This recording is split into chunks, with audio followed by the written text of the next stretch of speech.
বাংলাদেশে বিভিন্ন জায়গায় মশা নিয়ন্ত্রণের জন্য যে কীটনাশকগুলো ব্যবহার করা হয়, দীর্ঘ সময় এই কীটনাশকগুলো ব্যবহার করার কারণে আমাদের প্রকৃতিতে থাকা ছোট বড় মাছ, কীটপতঙ্গগুলো সম্পূর্ণরূপে মারা যায়। একটা সময় আমাদের দেশে ড্রাগন ফ্লাই ছিল, বাটারফ্লাই ছিল, ফড়িংগুলো ছিল, সেগুলো কিন্তু আমরা এখন দেখতেই পাই না।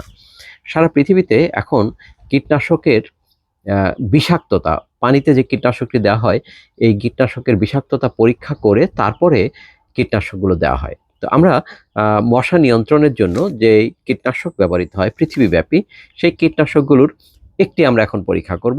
এখানে কিছু মাছ আছে, আমাদের দেশি কই মাছ আছে এবং ন্যাপতানি মাছ, ছোট বড় বিভিন্ন মাছ আমরা রেখেছি। যেই মাছগুলো মশার লার্ভাকে খুব খায়। এখানে আমরা মশার লার্ভা রেখেছি। মশার লার্ভাকে আমরা দেখাই যে মশার লার্ভাকে এই মাছগুলো কিভাবে খায়। আমরা যদি একটু কাছে নিই, তা আমরা দেখাই যে এখানে আমরা মশার লার্ভা ছাড়বো এখন। মশার লার্ভাকে এই মাছগুলো কিভাবে খায় এবং মাছ দিয়ে মশাকে কিভাবে নিয়ন্ত্রণ করা যায় সেটা আমরা পরীক্ষা করতে পারি। দেখুন এখানে মাছগুলোকে, এই মশার লার্ভাগুলোকে মাছ টাস টাস করে খেয়ে নেবে। একটা মশার লার্ভাও কিন্তু এখানে থাকবে না। সবগুলো লার্ভাকেই মাছ এখানে খেয়ে ফেলবে। স্বাভাবিক প্রক্রিয়াতে প্রাকৃতিক উপায়ে যদি ছোট বড় মাছ বিভিন্ন জায়গায় বেঁচে থাকতো, তাহলে স্বাভাবিকভাবেই মশাটা নিয়ন্ত্রণ হতো।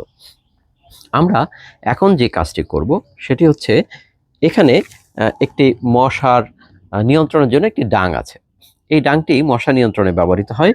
মশার লার্ভা মারা যায় এই ডাংটি দিলে। কিন্তু এই ডাংটি যেহেতু পানিতে দিতে হয়, পানিতে দেওয়ার যে ডাং, সেই ডাংটি আমরা যদি দেই, তাহলে পানিতে থাকা ছোট মাছ বা ফড়িংয়ের লার্ভা এগুলো মারা যাবে কিনা সেটা আমরা একটু পরীক্ষা করে দেখতে চাই।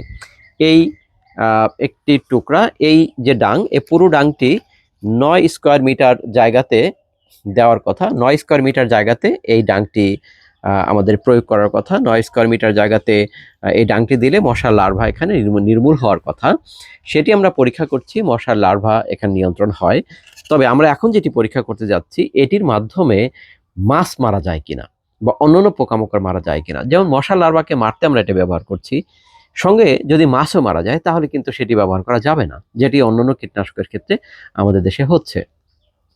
এই কীটনাশকটি ব্যবহার করার কারণে যদি মাছ মারা না যায়, তাহলে এটি একটি ভালো কীটনাশক যেটার অ্যাকোয়াটিক টক্সিসিটি নাই। সেটাই আমরা পরীক্ষা করতে যাচ্ছি। এটিকে আমরা এই পানিতে ফেলে দিচ্ছি।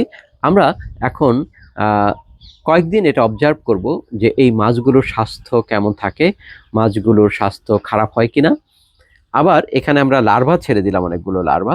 যদি লার্ভাকে মাছই খেয়ে ফেলবে, তারপরে লার্ভা কিন্তু এই যেই আমরা জিনিসটি দিয়েছি সেটাতে লার্ভা মরে যাওয়ার কথা। সেটা আমরা পরীক্ষা করব যে লার্ভা মারা গেল কিনা এবং মাছ মারা গেল কিনা। যদি লার্ভা মারা যায়, মাছ বেঁচে থাকে, তাহলে এটি একটু ভালো কীটনাশক। আর যদি লার্ভা মারা যায়, মাছও মারা যায়, তাহলে এটি ভালো কীটনাশক না। এটি পরিবেশের জন্য বা মানুষের স্বাস্থ্যের জন্য ভালো নয়।